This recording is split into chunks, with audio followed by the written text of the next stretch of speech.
বিসমিল্লাহির রহমানির রহিম। প্রিয় কচুয়াবাসী, আসসালামু আলাইকুম। আপনারা অবগত আছেন যে আনামা এহসান হক মিলন ভাই রাজনীতি শিখেছেন, প্রেসিডেন্ট জিয়াউর রহমানের আদর্শকে ভালোবাসেন। দেশমাতা বেগম খালেদা জিয়া এবং মিলন ভাইকে এই কচুয়ার দুইবার একবার এমপি বানাইছেন, একবার মন্ত্রী বানাইছেন। তারেক জিয়ার আদর্শে, খালেদা জিয়ার আদর্শে, জিয়াউর রহমানের আদর্শকে ভালোবাসে বাংলাদেশ নকলমুক্ত প্রতিরোধ করার জন্য শিক্ষা প্রতিমন্ত্রী বানাইছিলেন।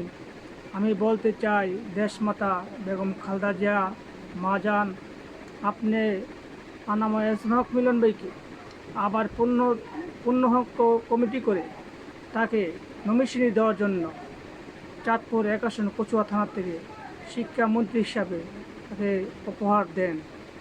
দেশ নায়ক তারেক রহমান ভাইকে বলতে চাই, এই দেশে যদি শিক্ষা প্রতিষ্ঠান করতে চান, নকলমুক্ত প্রতিরোধ করতে চান, আনামা এহসান হক মিলন ভাই ছাড়া বিকল্প কোনো পথ নাই।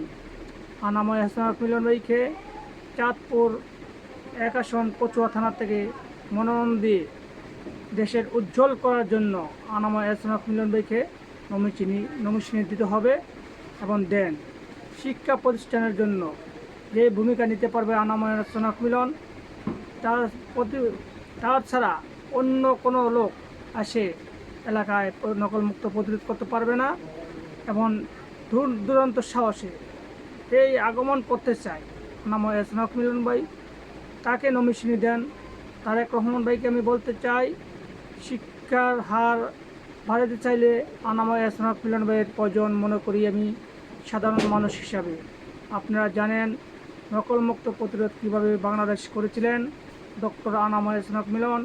আবার যদি পূর্ণাঙ্গভাবে আসতে পারে ক্ষমতায়, তাহলে ইনশাল্লাহ ফুলমন্ত্রী হলে বাংলাদেশকে শিক্ষার হার গড়ে তুলতে পারবে, এই আশা ব্যক্ত করে আনামা এহসান হক মিলন ভাইকে নমিশনি চাই।